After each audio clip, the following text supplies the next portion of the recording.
Hello beauties, I hope you're all doing fantastically. My cold is still acting up, so excuse my voice.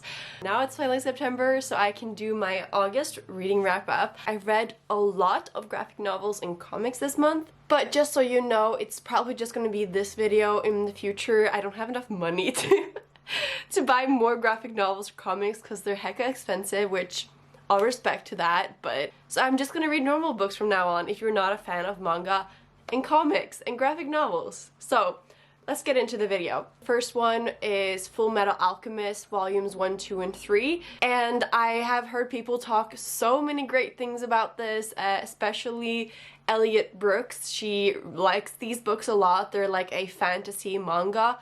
It basically follows these two brothers who are alchemists, and they try to revive their mother, but instead one of the brothers lost their bodies and the other one lost his arm while trying to revive his brother. Now they're on this quest to try to get his brother's body back.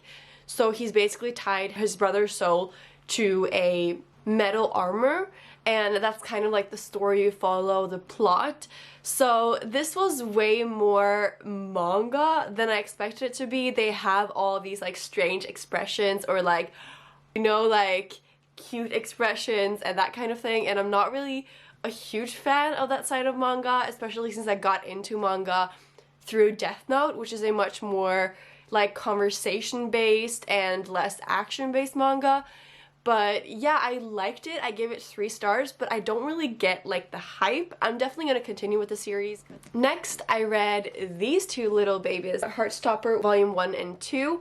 I like these, but I didn't love them. I feel like they're so overrated because the first one says basically on the back, boy meets boy, boys become friends, boys fall in love, and that is the whole plot of the book. That is everything that happens. You know exactly what happens all the time. It has no surprises, and sure, the story is cute, but it isn't like I'm dying for it cute, you know? It's just a romance. Like, we've all seen it before. Like, we know how people fall in love. It's not like, oh my god. Anyways, I thought it would like to be more plot. There's definitely some like subjects it tackles. That's pretty much it. It also has a art style that is black and white, and considering how rough the sketches are and how little text there is on each page, like I read this in like half an hour, but I feel like there could have been much more effort into the art style. I've seen like colored graphic novels who are like 600 pages long, and this is only 100 pages. I feel like it could be much more effort,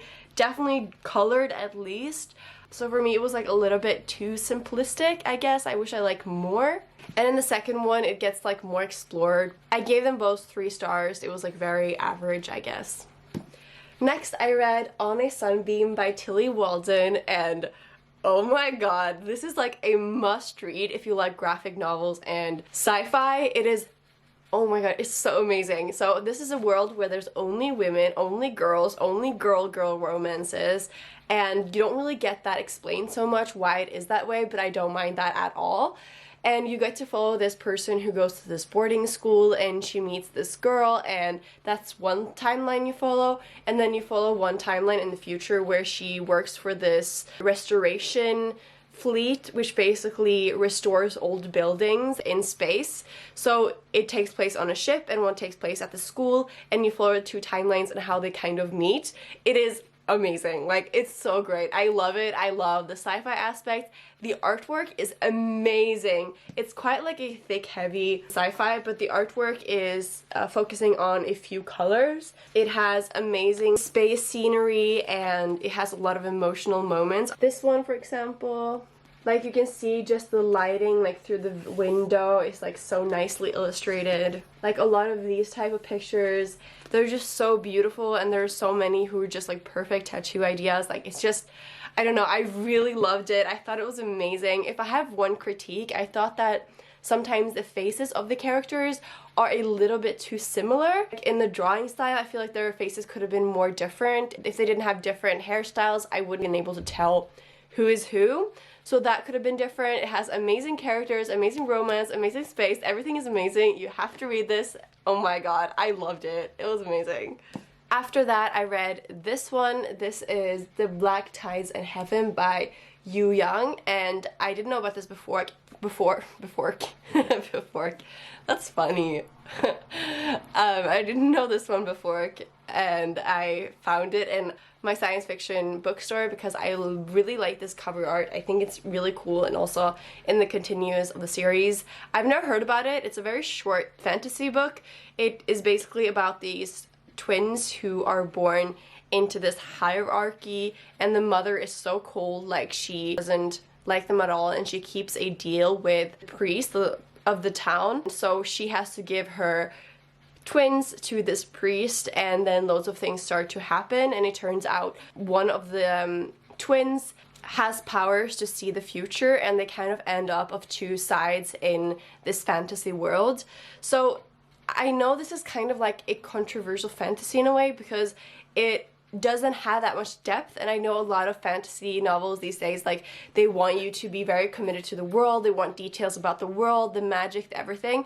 This book isn't like that. It's very to the point, short. It has a very simple plot, and you're just kind of following mostly one of the characters as he's growing up, and it takes place over years. So you can kind of see what I'm talking about. It has like this outline of the story. In a way, I wanted there to be more. I don't think that the book was trying to give you more, if that makes sense. So I think the book achieved exactly what it wanted to achieve.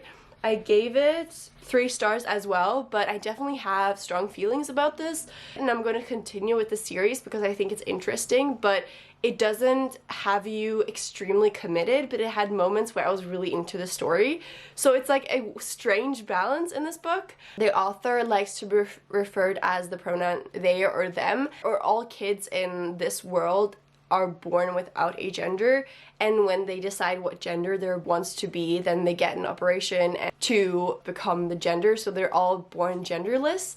Like, what I didn't like about that, I liked that aspect, but I didn't like the fact that the twins, it was very obvious from an early age who wanted to be a boy and who wanted to be a girl, and I wish they kind of would have gone against those stereotypes, because the girl, she is kind of more emotional, more sensitive, and she turns out to be the girl, and I felt like that was kind of obvious in a way. I wish it would have been different, but I also understand what the author did. After that, I read this baby. This is The Magus by John Fowles.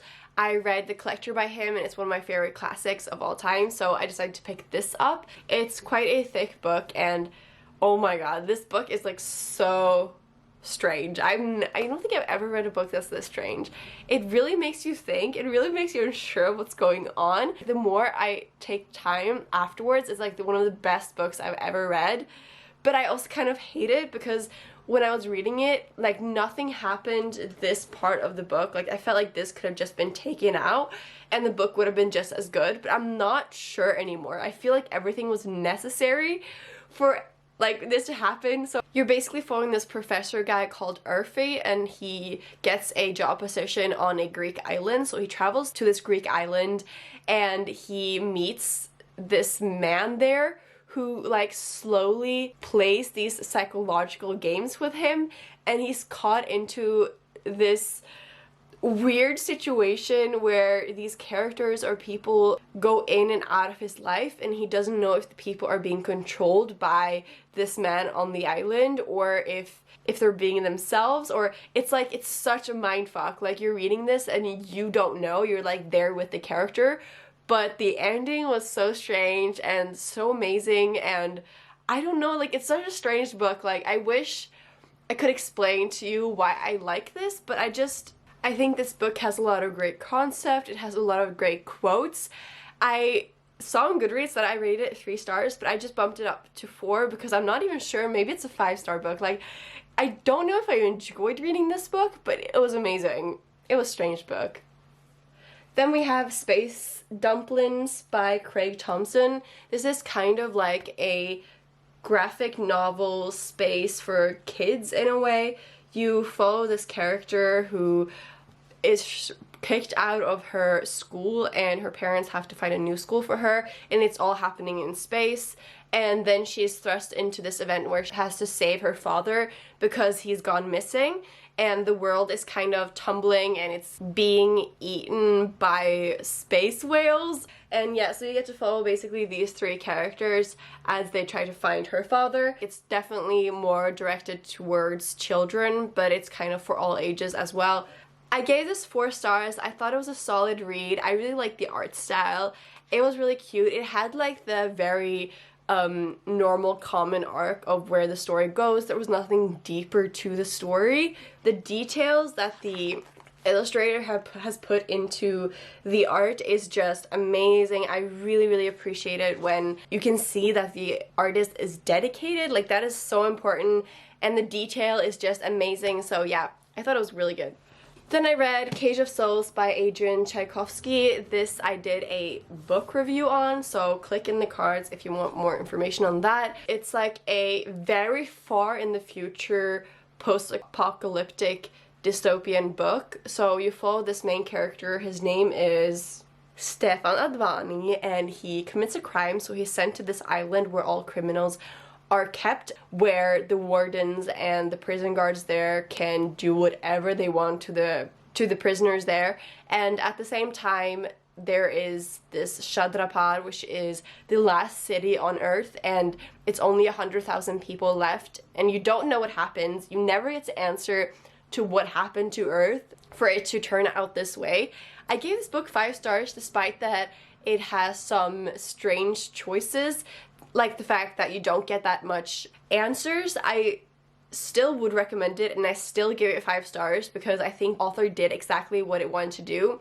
It's very easy to digest and very fun, and it keeps you like constantly wanting to know more. And it also takes place in 3 different like environments. So you have the city environment, the underground environment, and the jungle environment, and also the desert environment. So that aspect is really interesting. I highly recommend this sci-fi, and I'm definitely going to read more by Adrian Tchaikovsky. We're back at it with a camera recharge. So the next 4 books is the Death Note volumes. Volume 4, 5, 6, and 7 I've read. So Death Note is about this boy, Light, who goes to university, and he basically finds this notebook that has been owned by a Shinyami, if that's how you pronounce it. And when he writes names in this book, basically people start to die, and he can write how they're gonna get killed, and there are all these rules that kind of like develops as the books go along. So the 4th novel that I don't have here gave 5 stars. I really liked it. And then during the 5th one and on, I am not sure if I'm liking where the story is going. I'm very conflicted. I really like the whole banter between Light and Elle. It's just kind of like, I don't want to spoil anything because if you've read these books, you know what I'm talking about. But in the 5th one, something happens that kind of takes a turn, and I think the 5th one's fine. And I like these, like, they're very addicting, and you always want to know what happens, so they're very easy like to consume and want to read more. But then like the 7th one, I think one of the main characters dies, and I am not a fan of that turn. I just don't like it. I don't not like the new character who's kind of like stepped in for this character that died. So yeah, we'll see. I mean, I think there's like 12 volumes, and I will definitely continue in the coming months. But I'm not sure if I like where it's going. It's still like a very great manga. Next, I read Wicked Fox by Kat Cho. This is a debut novel. It's a young adult Korean inspired fantasy, and it's like kind of a romance, and I actually was happily surprised by this because it's an easy read and it's a fun read. It's a very typical YA. Like, if you want a YA fantasy romance that's not like a high fantasy, go for it. When I was reading this, I was actually like sick, and so it was just like the perfect book to read when you're sick. Like, very big font, and it was just easy to let your eyes wander on the page, and so in that way I thought it was just perfect for me at the time. So I guess I read it at the good time. I think I still gave it 3 stars. I don't remember why. It's not a particularly like memorable book. I thought that it kind of dragged on. Something happens like during the last part of the book, that felt like it was the end, and then it kind of continued after that. And I'm not sure, like, the plot twist was kind of like, okay, I guess I'll just go with it. But yeah, all in all, 3 stars. It's a decent, solid YA. So those are my thoughts. And the last thing that I read this month is Rick and Morty Volume 1. This is the comic. Everyone was telling me how good these are, and I was like, yeah, they're good. I'll get to them. Don't worry. But like, holy shit, they're so good.